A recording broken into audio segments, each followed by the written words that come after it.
SmainaoBasumatari गिबियावनो बर' रादाब नायगिरि नोंथांमोनखौ आंनि चेनेलाव बरायबाय लोगोसे गोजोन फुंबिलिनि गाहाम हामलायथि बावहरबाय नोंथांमोननि थाखाय लानानै फैबाय आं गोदान मोनसे रादाब नोंथांमोना भिडिअखौ अननानै जोबजासिम नायलांदो।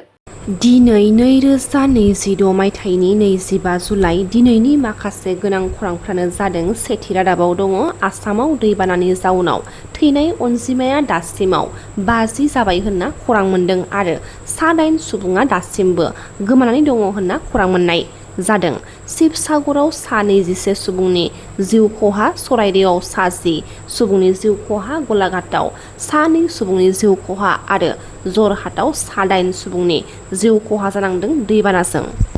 बर' हारिनि थाखाय गोजोनथाव खौरां। गुवाहाटी गोजौ बिजिरसालियाव एडभकेट महरै मिजिं सरगयारि बिथांनि आगान। आसाम, नागालेण्ड, मिज'राम, अरुणाचल प्रदेश आरो सिक्किमनि बार काउन्सिलनिफ्राय मुं थिसननायनि फोरमान बिलाइ मोननायनि उनाव मिजिं सरगयारि बिथाङा मावख'आरि महरै सासे एडभकेट महरै मुं थिसनो। मख'नो गोनांदि बिथाङा फोथायथि बाउसोमनाय आरो न्यायनि फारसे गोख्रों बाउसोमनायजों आयेनारि जिउ राहाखौ सिबिथाय होनोबो समाय होदों। बे माइलस्टनआ मोनसे आसा गोनां आयेनारि जिउ राहानि जागायजेननायखौ दिन्थिदों आरो बिथांनि मोजां मोनगिरिफोर आरो हारिनि थाखाय मोनसे गोग्गानाय सम। बे दावगा बिन्दोआ मोनसे आसा गोनां आयेनारि जिउ राहानि जागायजेननायखौ दिन्थियो आरो बिथांनि मोजां हास्थायगिरिफोर आरो हारिनि थाखाय मोनसे गोग्गानाय सम। गुजरातआव गोबां अखा हानायनि जाउनाव गिख्रंथाव दैबानानि थासारि सोमजिदों। लामाफोराव दै जमा जानायनि जाउनाव जिउ खुंनायाव जेंना सोमजिदों। आहमेदाबादआवबो दै लोमनायनि जाउनाव सुबुंफोरा थांलाय फैलाय खालामनायाव गोबां जेंनाजों मोगा-मोगि जानो गोनां जादों होनना खौरां मोन्दों। गुवाहाटी नोगोरमानि सातगाव पुलिस बिफाना पुखुरिपारानि साहिल आली मुंनि सिखावखौ हमनो हादों। साहिल आलीनिफ्राय खावनाय मोनसे सनानि लकेट, गंसे बेग, लथा आरो 10,000 रांखौ मोननो हादों पुलिस बिफाना। हिमाचलाव गिख्रंथाव जाथाय सोमजिदों। हिमाचलनि चम्बायाव गिख्रंथाव जाब्रबथाय। खारबाय थानाय टाटा सुमु गारियाव थरसे गिदिर अन्थाइ गोग्लैनायजों 13 सुबुंनि जिउ खहा जानांदों होनना मिथिनो मोन्दों। क'क्राझ जनता पार्टी आरो सोरखारनि गेजेराव गोनांथार जथुम। बे जथुमाव मिरुनि मन्थ्रि जेपि नाड्डा, जितेन्द्र सिंहजों लोगोसे क'क्राझ जनता पार्टी CJPनिफ्राय सौरभ दास, आशुतोष रांकाया बाहागो लादों। दिल्लीनि जन्तर मन्तराव क'क्राझ जनता पार्टीनि सोमावसारनायखौ लानानै खेंफोरथि होदों एम अख्रां बर'आ। हादोरनि राजथावनि गोदान दिल्ली जन्तर मन्तराव क'क्राझ जनता पार्टीनि गोख्रों सोमावसारनाया सोलिगासिनो दङ। निट आनजादनि पेपार लिक जानायखौ लानानै जाखांबोनाय लाइमोन फरायसा आरो फरायसुलि जेन जिनि सोमावसारनायखौ लानानै गोख्रों बिजाथाइ होदों तामुलपुर जिल्लानि सासे हारिमुआरि अनफावरि एम अख्रां बर'आ। बेथ' आं आगोलबो बुंदों जेन जेखौ मोनसे कनसेप्ट बानायना लाबाय नङा होनबा। जेन जेटआनो होन, जेन जियानो होन, जायफोरनि बैसोआ दा बेसेबां आं बेखौ 2000 बेसेबां माबानि उनाव जोनोम मोननाय आरोखि वादिबार बे जिनिसखौ नांगौ। नों जेला बेनो बैसो नङा, जोंबो जेला स्टुडेन्ट लाइफमोन, स्कुल लाइफआवनो जोंनावबो माहारि बादा जोंनो फुंखा सुहांनाय आरो थ' बे जिनिसखौ नांगौ, बे कन्टिनिउ जानांगौ। समजों लोगोसे सोलायदों बाथ्राफोरा। नाथाय दा गोदान जोलैया जेन जिया जांख्रिखांदों बेथ' मोजां बाथ्रा नङा। गाज्रिथ' खामानि मावाखै, सोरबाथ' ड्राग्स लायाखै, ड्राग्सनि बेफार खालामाखै नङा, इन्जेक्सन लायाखै, बायदि मैया सिखाव खालामाखै। मोनसे जि राइट, जि सैथो, जि जोंनि माने लिगेल जिनिस एकाउन्टेबिलिटिनि खोथा बुंदों नङा होनबा।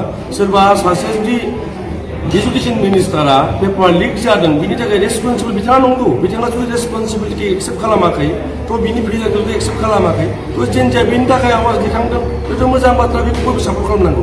आरो बे जेन जिनिल' प्रब्लेम नङा, बे बयनिबो प्रब्लेम।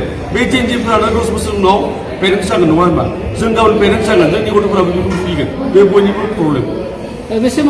बड'लेण्डआव खालामथारनांगौमोन बेखौ रावबो आफादा आं नुदों मा जोंनाथ' बर'फोरा बुंबाथाय लाजि मोनो बिराद। जोंना जेसेबां आफाद दङ बयबो सामाव कानेक्टेड गोजा नालाय थ' सोरबा जों मा होनो सानजारिफ्रा फाला मारिनाय ना मा होनो जोंनिफ्रा थ' देखायनांगौ, देखायनानै दोनदों, देखायनांगौ आरो बिसोरो बे जिनिसखौ देखायनानै दोनदों। नाथाय माबाया गैया, बाय हार्ट एन्ड सोल बे जिनिसखौ मावाखै आरो। खिन्थु जानो नांगौ प्रटेस्टआ। बड'लेण्ड गल्डेन लेंगुर एस'सिएशननि बिबान मोननाय बिबानगिरिफोरा समायखिरा लादों। मैया बड'लेण्ड गेस्ट हाउसआव बड'लेण्ड गल्डेन लेंगुर एस'सिएशननि बिबानगिरिफोरा समायखिरा लानानै जिब जुनार हाग्रा रैखाथिनि थाखाय खामानि मावलांनो थांखि लादों। बड'लेण्ड गल्डेन लेंगुर एस'सिएशननि जायफोरनाखि गोदानै दाफुंजानाय सोद्रोमाफोर बिथांमोननि दिनै समायखिरा लानाय हाबाफारि जानानै थांबाय आरो जोंनि नैबे बड'लेण्ड गेस्ट हाउसआनो बेखौ दिनै गाहामै खुंफुंनो हाबाय। जोंनि मानाव गिदिर इनफरमेशन पाब्लिक रिलेशन डिपार्टमेन्टनि CSD गगन चन्द्र नार्जारि बिथांनि गेजेरजोंनो बे समायखिरा लानाय हाबाफारिया जालांबाय आरो बड'लेण्ड गल्डेन लेंगुर एस'सिएशन बेखौ दानायनि जोंनि गाहाय थांखियानो जाहैबाय मा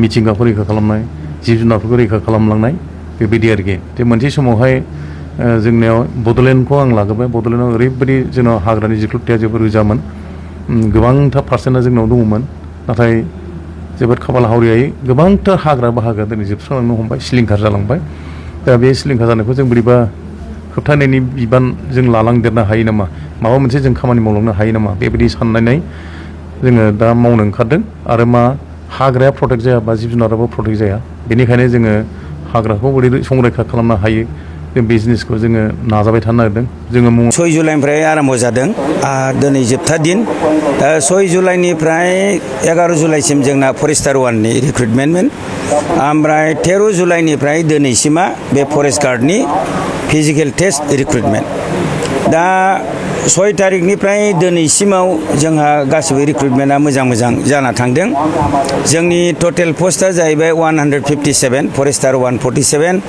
आरो फरेस्ट गार्डआ 110 टटेल 157 बेनि भितराव गासै 54,000 केन्डिडेटआ एप्लाइ खालामदोंमोन ओमफ्राय जोङो स्क्रुटिनि खालामनायनि उनाव 52,672 मोनदों दा जोङो थांनाय 6 जुलाइनिफ्राय गासै बे 52,672 केन्डिडेटखौ 3,152 एभारेज खालामनानै दैलि जोङो 3,152 केन्डिडेटखौ जोङो रिक्रुटमेन्ट खालामदों दा आनडाउटेडलि बिनि भितराव किसुआ फैयाखै किसुआ फैदों ओमफ्राय बयबो फिजिकेल टेस्टआव एपियार जादों दा थांनाय 11 तारिखआव फरेस्टार 1निखौ जों लाखांबाय दा बहायबो जोंहा 50%आ पास जादों 50% केन्डिडेटआ जोंनि क्वालिफाइ लिस्टआव फैदों बाखियाथ' माखासेया फैयाखै आरो बाखिया डिसक्वालिफाइ जादों आरो बिनिफ्राय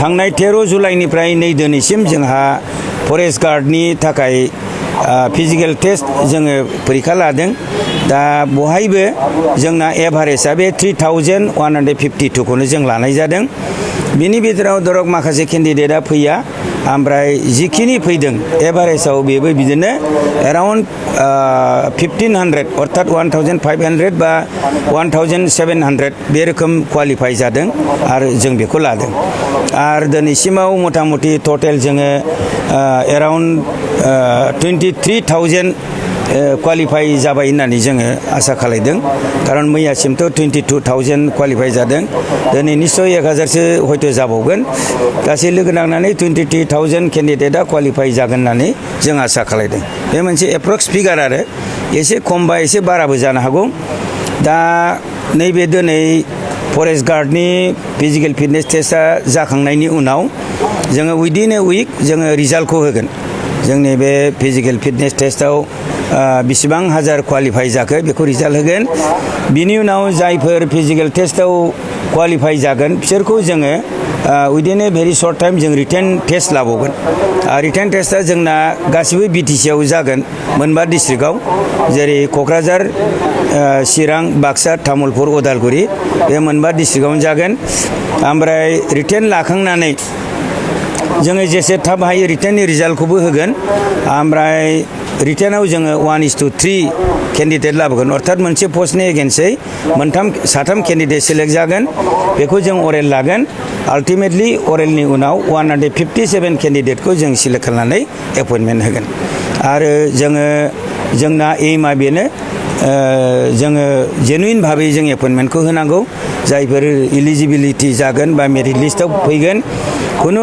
दुर्नीति भ्रष्टाचार गैयालासेनो जों एपइन्टमेन्ट होजोबगोन मानोना जोंनि बर्तमान जिथु बिटिसि सरकार बिपिएफ सरकार बिनि चिफ जोंनि हाग्रामा महिलारि सार क्लियार काट इन्सट्राक्सन होखादों बिथाङाबो जे जोंना रिक्रुटमेन्टआ जेनुइन जानांगौ आरो दुर्नीति भ्रष्टाचार मुक्त जानांगौ आरो गासिबो केन्डिडेटखौ इलिजिबिलिटि अनुजायै बा मेरिट बेसिसै एपइन्टमेन्टखौ होनांगौ बिदि जों आसा खालामदों जों बेबायदिनो खालामनो हागोन।